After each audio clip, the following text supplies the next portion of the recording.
Olá, meus irmãos e amigos, a paz do Senhor. Hoje eu tenho uma palavra bíblica muitíssimo importante, muitíssimo interessante para compartilhar com vocês nessa tarde.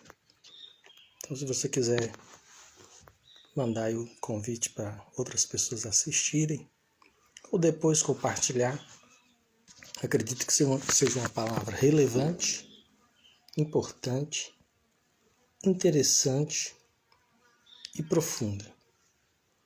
Gostaria que você ficasse até o final dessa transmissão para você entender a explicação bíblica que eu pretendo trazer nessa tarde para o meu, para o seu coração. Veja bem, a palavra de Deus ela é a mensagem final, é a informação real e verdadeira a respeito dos dilemas da humanidade.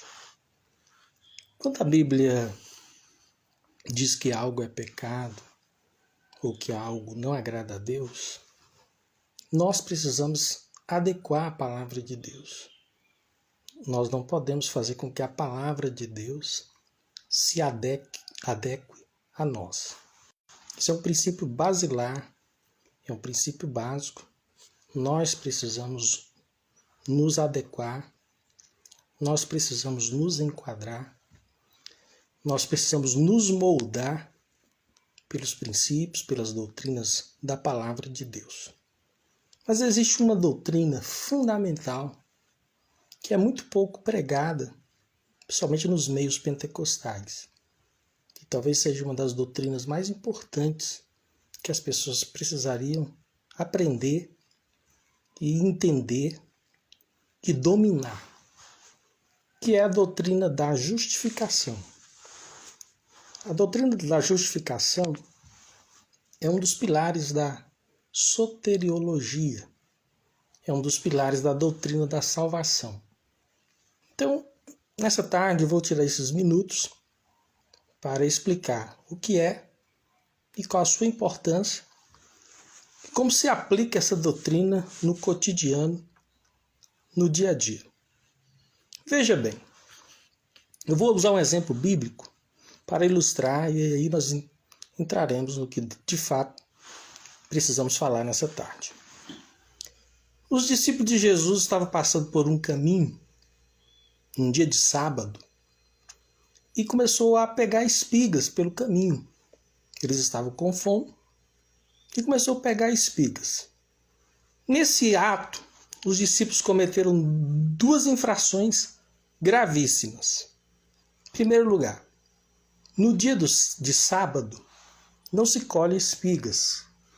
E esse dia em que os discípulos tomaram essa atitude era um dia de sábado. Segundo, eles estavam colhendo espigas de uma propriedade particular. Em outras palavras, seria quase um roubo, porque eles estavam com fome, passaram por um caminho, encontrou uma lavoura, e a Bíblia diz que os discípulos de Jesus tomaram essa iniciativa, essa atitude. Comer espigas que não lhes pertenciam e num dia de sábado.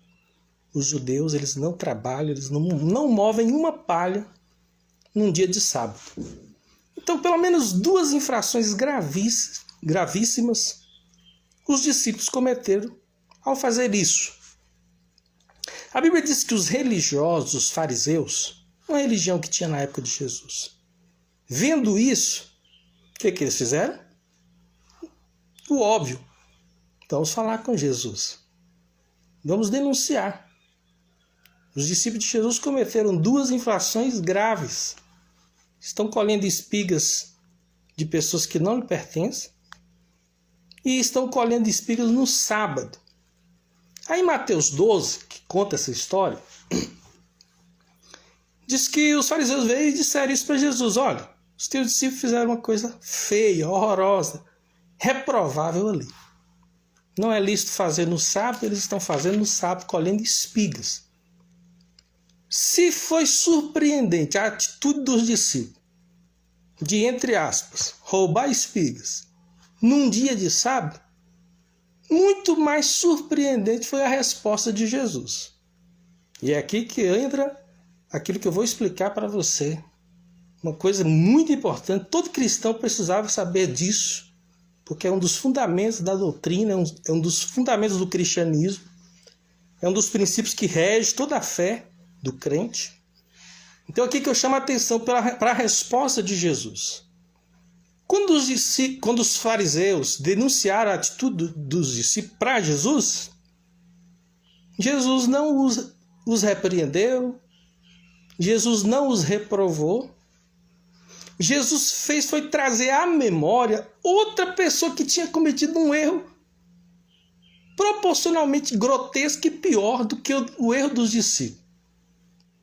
Você já viu a pessoa querer defender acusando, ou a pessoa ela é colocada no canto, vamos dizer assim, entre aspas, e a pessoa diz: você fez uma coisa pior, fulano fez uma coisa pior. Foi mais ou menos isso que Jesus fez.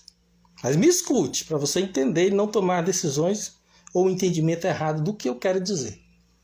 Quando denunciaram as infrações dos discípulos, Jesus diz assim, em outras palavras: vocês não viram o erro pior que Davi fez? Quer dizer, as coisas não têm que ser certas? Agora eu falo com você, olha aqui nos meus olhos. Errado é errado, certo é certo. O que é para ser correto não tem que ser correto. E o que é errado é errado. E não se deve passar a mão na cabeça do erro. Mas nesse texto de Mateus 12, Jesus age de uma forma diferenciada. Quando acusaram os discípulos do erro, Jesus disse: vocês não lembram que Davi fez pior? Aí eu pergunto a vocês sabem o que Davi fez? Eu vou contar. Eu vou contar o que Davi fez. Davi cometeu erros semelhantes, similares, piores. Nesse contexto que eu estou falando com vocês. Quando Davi esteve numa terra estranha, fugindo para não ser morto, porque ele estava enfrentando uma perseguição muito grande, essa nação inimiga descobriu que era o rei que estava se fingindo de uma pessoa comum para sobreviver. Davi teve que fazer algumas coisas para não morrer nessa terra estranha. Logo que descobriram que ele era um rei foragido, vamos dizer assim. Em primeiro lugar, Davi se fez de doido. Fez de doido mesmo. Começou a babar, tropeçar, trupicar, como diz aqui no Goiás. Começou a falar coisa com coisa, sem nexo. A ponto, a dramatização, a interpretação de Davi como um ator foi tão forte que o rei falou assim: leva esse doido para lá, aqui nós já temos doidos o suficiente. Só que Davi estava se fingindo de doido para não morrer. Ele era um cara muito inteligente, muito sábio. Davi ficava abraçando as portas, deixava correr saliva pela barba. Só que nessa caminhada, Davi tentando sobreviver dos inimigos da sua nação, entra num país e ele logo é reconhecido. Só que logo que ele é reconhecido, ele tem que fingir se fazer de louco para não morrer. Só que até aí, Davi só estava interpretando, dando uma de louco. Só que Davi comete uma infração que foi essa que Jesus lembrou quando apertaram Jesus. Seus discípulos cometeram 2 erros graves. E aí? Aí Jesus diz: mas você não lembra do que Davi fez? Davi fez o quê? Davi entrou no templo sagrado, santo, muito santo, e é o próprio Deus que estabeleceu a santidade do templo. E Davi pegou pães que só sacerdotes, só pessoas consagradas, poderiam triscar, aproximar, tocar. Davi chega no templo foragido e lá estão os sacerdotes. Davi mente. Davi diz assim, eu estou aqui porque o rei mandou um negócio, encomendou um negócio. Olha, nós estamos sem alimento. Nossas mulheres nos vetaram já tem 2 dias. Eu estou sem espada, porque o negócio foi muito rápido, não deu para trazer alimento, não deu para trazer armas, não deu para trazer espada, não deu para trazer pão. E estamos precisando de comer. Nessas mentiras de Davi, ele comeu o pão sagrado, que não era lícito comer, era pão consagrado, pão santo. Ele pegou a espada do sacerdote e comeu o pão proibido. Se os discípulos roubou lá espiga no caminho para comer, num dia de sábado, é uma infração grave. Imagina Davi diante do templo, diante do sacerdote, mentindo, comendo pão proibido. O risco dele morrer ao alimentar e ingerir aquele pão era grande. Mas ele mentiu para o sacerdote, tomou a espada do sacerdote, comeu o pão da proposição, que não era lícito, só os sacerdotes podiam tocar, podiam comer. Mas o pior de tudo foi esse erro grotesco de Davi, Jesus usar como argumento para os erros dos discípulos. Aí você me pergunta, então a palavra de Deus agora não entendi foi nada mais. Se Deus nos exige que a gente anda certinho, os discípulos cometem umas falhas dessa. Aí Jesus, em vez de corrigir os discípulos, vocês estão errados, vocês vão pagar essas espigas que vocês comeram, esses que vocês roubaram, vocês vão ter que devolver, vocês vão receber uma punição aqui, porque vocês comeram no sábado. Jesus usa uma outra informação errada, de uma atitude errada de Davi, para proteger, para defender a ação dos discípulos. Aí entra o que eu quero dizer nessa tarde, que é uma das doutrinas basilares, principais, fundamentais da fé cristã. Eu vou ler o texto de Mateus 12 e agora explico e finalizo. Naquele tempo, versículo 1, Mateus 12.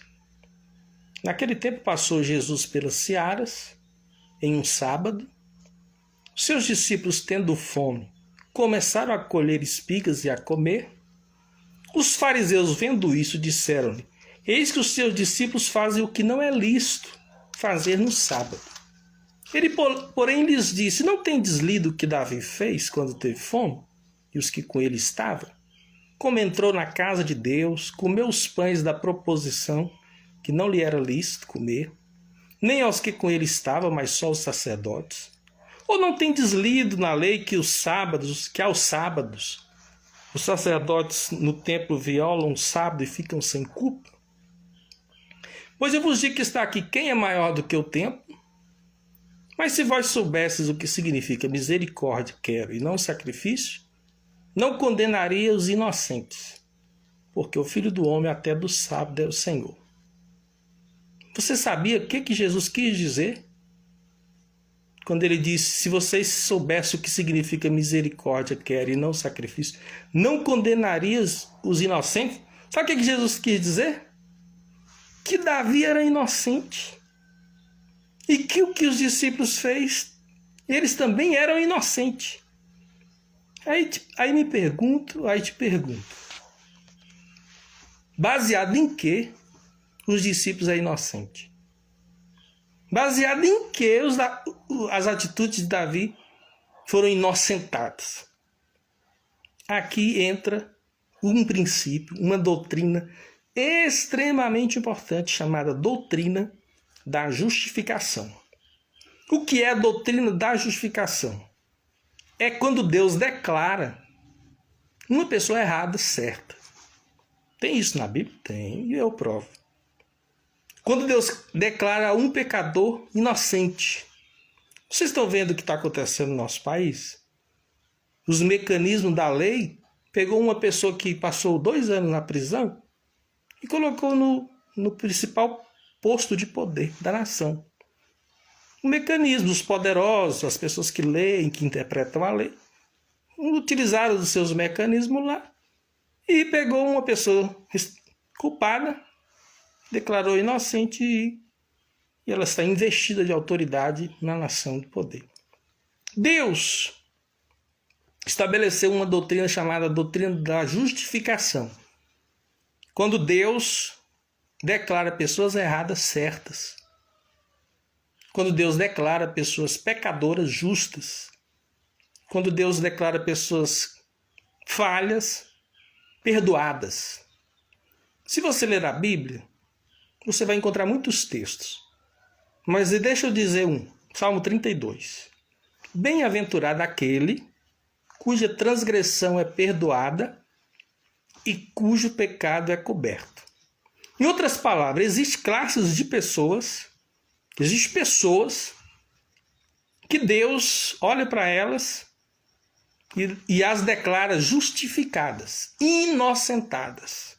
Suas atitudes podem ser terríveis, feias, reprováveis, não passíveis de serem imitadas, atitudes condenáveis, mas Deus tem esse subterfúgio, Deus tem esse poder, Deus tem essa liberdade de pegar pessoas culpadas, pessoas erradas e dizer você é justo, ou você é justificado, ou você é justificada, você está declarado inocente. A Bíblia diz em Romanos capítulo 5:1, sendo, pois, justificados pela fé, temos paz com Deus por intermédio de Jesus Cristo. Então, Deus faz isso. Lá em Tiago, capítulo 5, a palavra de Deus diz assim: a oração de um justo pode muito em seus efeitos. Isso todo mundo concorda. A oração de um justo, claro, é poderosa mesmo. Só que lá abaixo, Deus diz assim: e Elias era um homem como vocês, pecador, falho, sujeito às mesmas paixões, e orando pediu para que não chovesse, e não choveu por 3 anos e meio. E orou novamente, o céu deu chuva. Deus disse, a oração de um justo é poderosa. Depois usa o exemplo de Elias, e diz, Elias era cheio de falhas, cheio de paixões. Depois ele dizia, Elias é como vocês. Como Elias pode ser considerado justo se ele é como a gente, pessoa comum, cheia de pecado e falhas?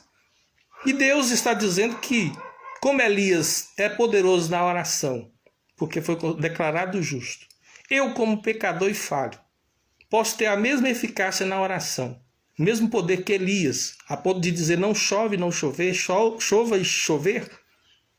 Isso só se explica nessa doutrina chamada justificação, quando Deus declara um pecador, uma pessoa, dizendo, olha, independente das suas falhas, eu vejo você como justo, eu vejo você como inocente.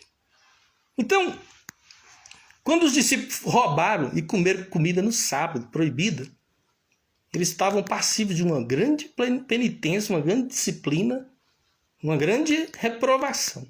Mas Deus declarou inocente. E também inocentou a atitude de Davi de comer pão proibido, pão sagrado. Nós está inocente também. Essa é a doutrina da justificação, Deus declarando culpados inocentes. Dizem a história de que um governador, por exemplo, um dia foi visitar um preso e levou uma carta de inocência, carta de alforria, porém colocou dentro da Bíblia, dentro de um exemplar da Bíblia, dando liberdade àquele preso. Aquele preso estava condenado a centenas de anos de prisão, de recolhimento fechado. Mas o governador, ele tem, a legislação brasileira, ela tem, por exemplo, ela tem esse parâmetro, né? Um presidente da República, por exemplo, ele pode libertar um preso, dar esse presente para um condenado. Isso tem na nossa Constituição. E esse governador, ele resolveu inocentar um criminoso. E ele levou uma carta dentro de um exemplar da Bíblia e deu para o preso. O preso estava ignorante, estava revoltado, estava aborrecido, não recebeu o presente, não recebeu a Bíblia, não sabia que dentro desse exemplar da Bíblia tinha uma carta de inocência. E aí ele perdeu a oportunidade da liberdade, porque recusou se informar, recusou a ler a Bíblia, que continha dentro do seu texto, das suas páginas, das suas folhas, a carta de inocentação. Então a doutrina da justificação é essa. Pare de pensar que a gente vai para o céu porque a gente acerta sempre. Pare de pensar isso. Não. A gente vai para o céu por causa das cartas de inocência que Deus nos dá. Como a mulher pecadora que foi pega em adultério e, surpreendentemente, Jesus ignorou. Escrevia no chão, escrevia na terra, e os acusadores dizendo, a Bíblia, vamos dizer assim, a Bíblia diz que ela tem que morrer, porque a lei de Moisés diz que ela tem que ser apedrejada. Muitas vezes nós achamos que a gente tem que dar conta da Bíblia 100%. A Bíblia é realmente a lâmpada para os nossos pés e a luz para o nosso caminho. Ela é nosso espelho, é a nossa regra de fé. Eu não posso diluir a Bíblia, torcer a palavra para minhas conveniências. A Bíblia diz que muitas pessoas serão condenadas porque vão torcer a palavra para a sua própria condenação. A Bíblia é Bíblia, o que é certo, o que é errado. Mas a Bíblia contém essa doutrina da justificação, onde pecadores que aparentemente estão fora totalmente da salvação, sem chances de vida eterna, mas Deus, pela sua graciosidade, apresenta a salvação, oferece essa graça para as pessoas, oferece essa inocência para as pessoas e exige apenas que elas creiam. Por isso que a Bíblia diz, ide por todo mundo, pregue o Evangelho. As pessoas que creem, elas serão salvas, elas não serão condenadas. Por causa da doutrina da justificação, não é porque as pessoas vão conseguir 100% de acerto bíblico, 100% de prática bíblica. Eu vou conseguir praticar a Bíblia 100% para me ser salvo. Está errado. Você só conseguirá ser salvo se você for beneficiado pela doutrina da justificação. Você só será salvo se você for um dos privilegiados. Em Deus olhar para você e dizer, é inocente, não deve nada, não tem culpa. Por isso que a Bíblia diz, Romanos 6, nós que estamos livres do pecado, como poderemos viver ainda nele? Romanos 6, deixa eu ler aqui que eu estou citando apenas uma parte. Mas eu lendo eu vou citar o texto como ele é. O 5 diz, nós somos justificados pela fé e temos paz com Deus. O 6 diz, que diremos, pois? Permaneceremos no pecado para que a graça abunde? A doutrina da justificação é assim. Onde abundou o pecado, superabundou a graça. Jesus não veio para os bons, ele veio para os doentes. Os sãos não necessitam de médico, mas sim os doentes. Romanos 8 fala muito bem sobre a doutrina da justificação, quando diz assim, portanto, nenhuma condenação há mais para os que estão em Cristo Jesus, que não andam segundo a carne, mas segundo o Espírito. Então, nenhuma condenação. Mas isso, mas aquilo, mas está infligindo aqui, está errando lá. É graça. É presente que Deus oferece. É uma carta de alforria que Deus inocenta o pecador e acabou. Você vai lá no ministro do STF e dizer, eu vim aqui voltar o Lula para a cadeia. Os poderosos colocaram ele lá. Agora imagine Deus, se ele quer oferecer essa graça a um pecador. Você pode acusar, você pode criticar, você pode falar. Eu não concordo, eu discordo, eu reprovo, está condenado. Para mim está condenado, Mas se Deus justificou, é por isso que a Bíblia diz em Romanos 8, se Deus é por nós, quem será contra nós? Quem intentará acusação contra os escolhidos de Deus, se é Deus quem os justifica? Quem os condenará? Está na Bíblia. São perguntas para as pessoas pensar. Se Deus é por uma pessoa, quem será contra essa pessoa? Quem vai conseguir acusar os escolhidos de Deus? Se é o próprio Deus que os justifica. Essa justificação não está com simpatia. Deus gosta de você, te acha bonito, te acha engraçadinho. Você tem algumas qualidades, umas virtudes que faz você ser diferente das pessoas. Não é isso, não. Eu nasci no país brasileiro, um país amoroso, um país simpático, de pessoas felizes, pessoas sorridentes. Eu estou em vantagem com as outras nações. Nada disso. É algo da mente de Deus, da eternidade de Deus, que está muito relacionado a você, ao seu coração, crer no Evangelho. Quem condenará se foi Cristo que morreu, quem ressuscitou dentre os mortos? Essa doutrina precisa ser mais explicada nas igrejas. Eu nasci num lar cristão. E a gente vai aprendendo que a gente vai para o céu se a gente não jogar bola. A gente vai para o céu se a nossa roupa for comprida. A gente vai para o céu se a gente não assistir televisão. A gente vai para o céu se a gente ir na igreja de todos os cultos. Essas são atitudes de uma pessoa agradecida por ser salvo. Mas a salvação ela é um atributo da justificação que Deus oferece ao pecador. Deus olha para o pecador e diz: você está feio na fita, filho. Está fazendo muita coisa que não me agrada. Contudo, inocente. Por isso que Jesus disse assim: olha, eu preciso que vocês tenham misericórdia e não sacrifício. Se vocês fizerem isso, vocês não condenariam os inocentes. Jesus chamou os discípulos de inocente e Davi, com essa atitude de comer o pão da proposição, que não era lícito, Jesus inocentou Davi. Aí você vai encontrar muitos textos bíblicos, Deus falando da sua compaixão, como ele é compassivo, como ele é longânimo, como ele é misericordioso, como ele é bondoso.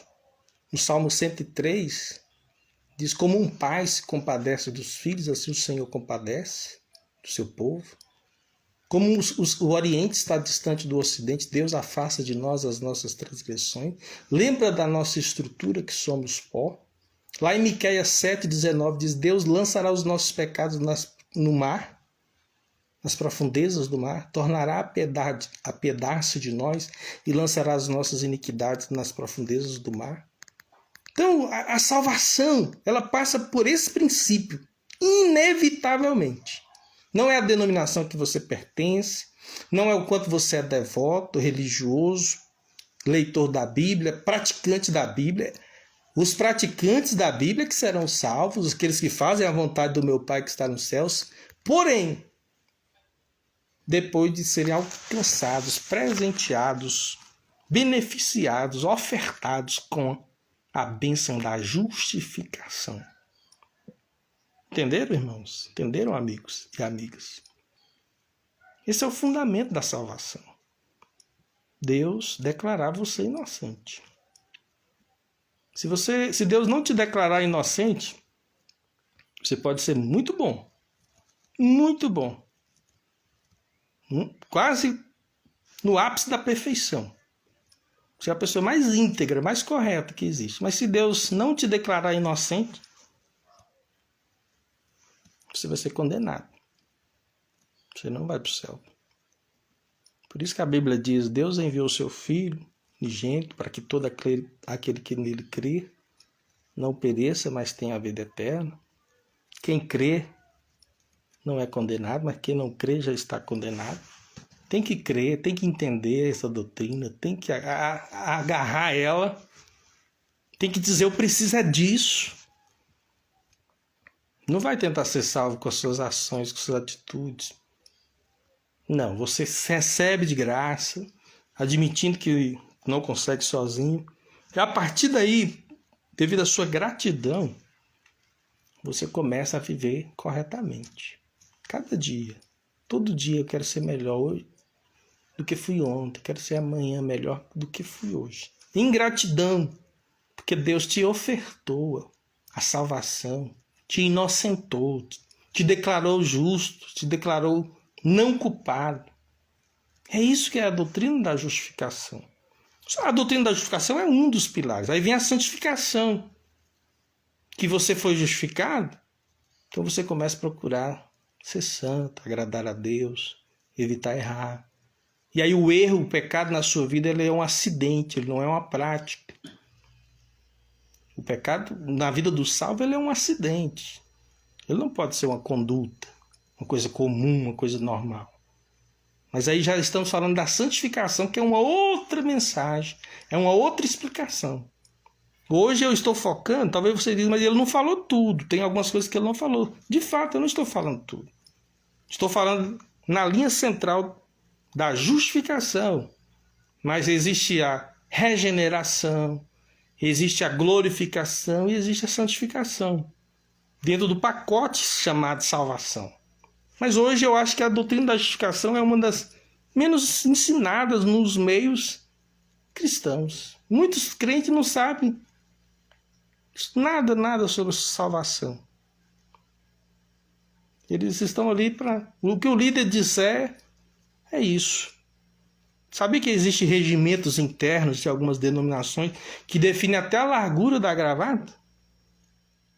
Combinação das cores das roupas?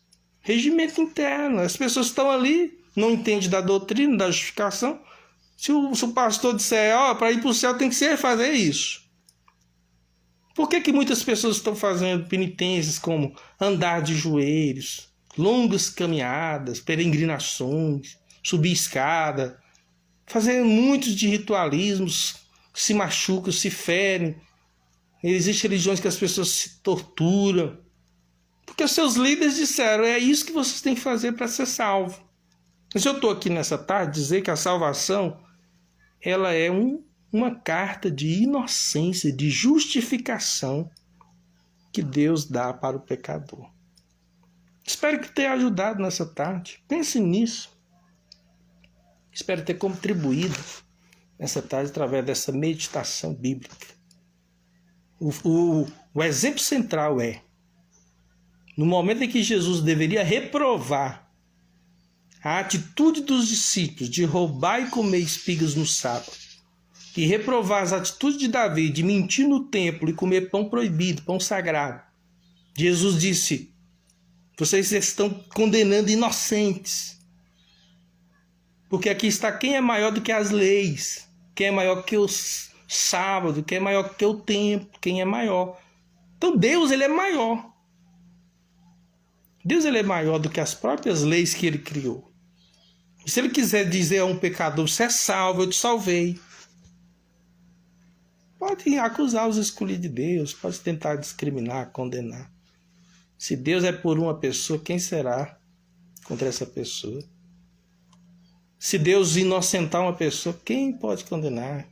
Quem intentará acusação contra os escolhidos de Deus, se é Deus quem os justifica? Quem os condenará? Foi Cristo que morreu e ressuscitou para salvar a pessoa. Então, procure aprender um pouquinho mais sobre a doutrina da justificação. Estude esse assunto, ele é vital, ele é importante. Boa tarde, irmão Daniel, Pai do Senhor. Um abração aí para você e sua família. Um abraço aí, irmão Lucas, Avaí. E os demais irmãos aí. A Manu. Todos vocês que entraram aí, estão me acompanhando, um abração. Então é isso, fechando. Deus declara justos pessoas pecadoras, pessoas erradas.